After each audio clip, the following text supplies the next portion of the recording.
안녕하세요 여러분. 하나교회 주일학교 온라인교회 2020년 6월 21일 주일 우리 말씀 함께 공부해 볼게요.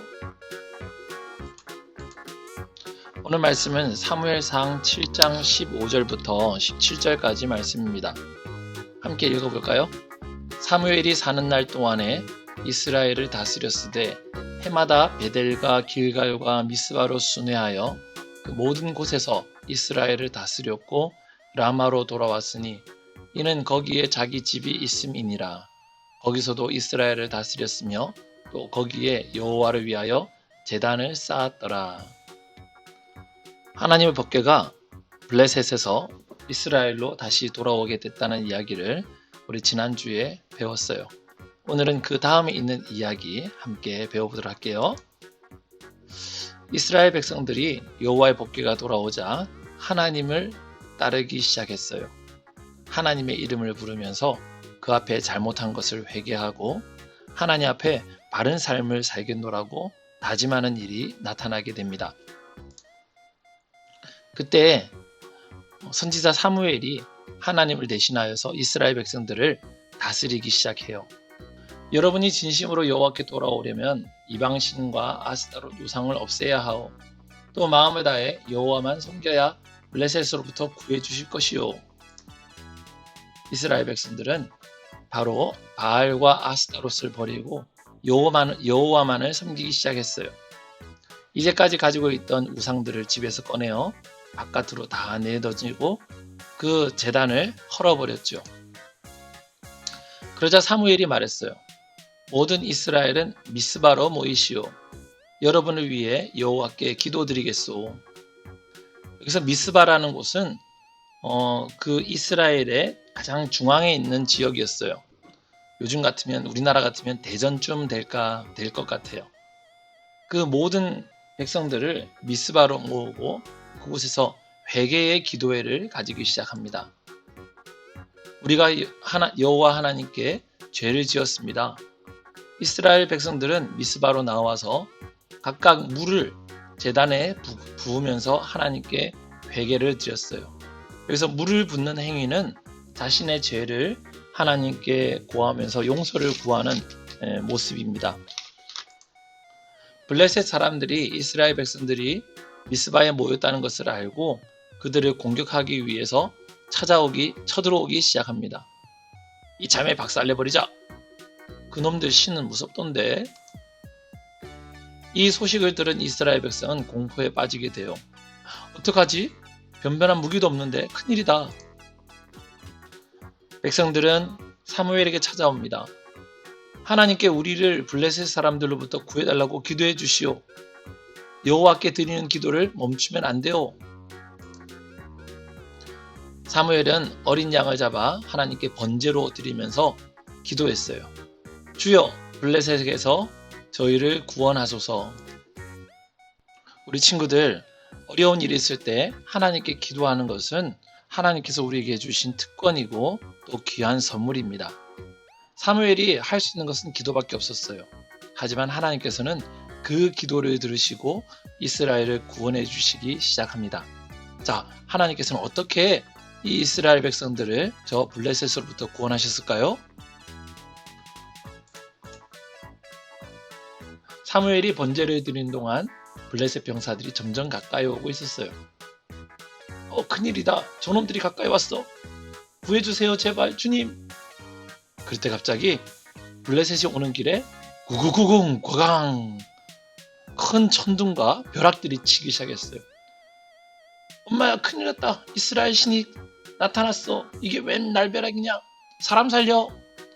블레셋 군인들은 혼비백산 뒤로 자빠지기 시작했어요. 그런 혼란을 틈타 이스라엘 병사들은 블레셋 군대를 공격해 물리쳤고 벳갈 아래까지 뒤쫓아가 블레셋 사람들을 죽이게. 여호와께서 우리와 함께 하신다. 놈들을 쓸어버리자. 이 일이 있은 후에 사무엘은 돌 하나를 가져다가 미스바와 센 사이에 세웠어요.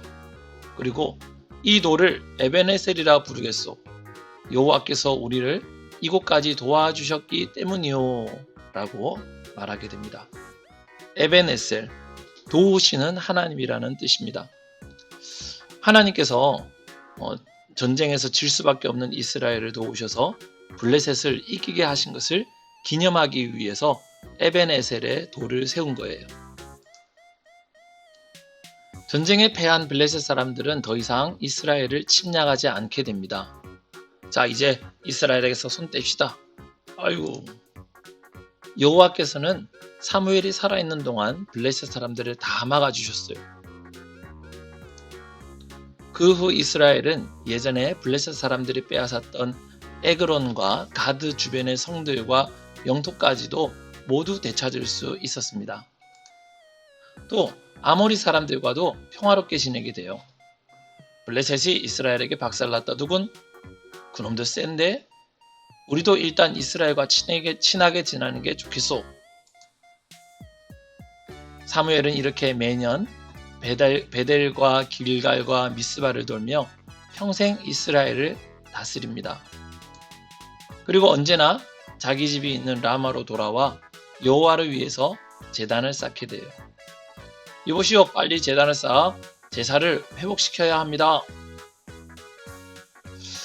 여러분, 오늘 이야기 어땠나요? 사무엘이 사는 날 동안 이스라엘을 다스렸고 해마다 베델과 길갈과 미스바로 순회하면서 이스라엘을 다스리게 됩니다. 그리고 라마라는 곳에 자기 집이 있었기 때문에 라마로 돌아오면 거기서도 여호와를 위해서 꼭 제단을 쌓아 하나님께 제사를 드렸다고 오늘 말씀이 기록하고 있는 거예요. 여러분과 제가 하나님께 제단을 쌓지는 않아요. 지금 우리가 돌을 쌓아놓고 그곳에서 번제를 드린다든지 짐승을 잡아 하나님께 드리는 일은 하지 않습니다. 그러나 요즘에는 하나님께서는 우리의 예배를 통해서 높임을 받으시죠. 그래서 우리들이 하나님께 드려야 될 것은 바로 예배입니다. 여러분들이 코로나 때문에 지난 수개월 동안 교회에 나오지 못하고 있어요. 어떻게 보면 우리의 예배의 제단이 허물어진 것이라 생각할 수도 있을 것 같아요. 여러분, 예배의 제단이 허물어지면 하나님을 가까이 할 수가 없어요. 여러분과 제가 예배의 제단을 다시 쌓아야 됩니다. 사무엘이 어디든지 갔다 돌아오면 집에서 제단을 쌓고 하나님께 예배드렸던 것은 항상 하나님을 가까이 하는 그의 성품이었기 때문이에요. 여러분과 저도 하나님을 가까이 하며 살아야 돼요. 그러기 위해서는 우리 삶 가운데 예배가 살아나야 되고, 예배가 살아나기 위해서는 예배의 제단이 다시 회복되어야만 합니다. 우리의 예배의 제단은 어디 있을까요? 맞아요. 바로 교회에 있어요. 우리 친구들은 하나교회에 속해 있기 때문에 하나교회에 모여서 함께 예배 드릴 때에 하나님께서는 그 예배를 통해 여러분들과 만나 주시는 거예요. 여러분, 빨리 우리 교회의 예배의 제단이 회복되어졌으면 좋겠습니다. 그래서 여러분과 제가 함께 기뻐하고 즐거워하면서 하나님께 예배드리는 날이 속히 왔으면 좋겠네요. 여러분, 그때까지 여러분 건강하시고 목사님도 열심히 기도하고 우리 친구들 만날 날을 손꼽아 기다리고 있을게요. 여러분, 우리 그때까지 모두 건강하게 잘 지내기 바랍니다. 다음 주에 또 뵐게요. 안녕.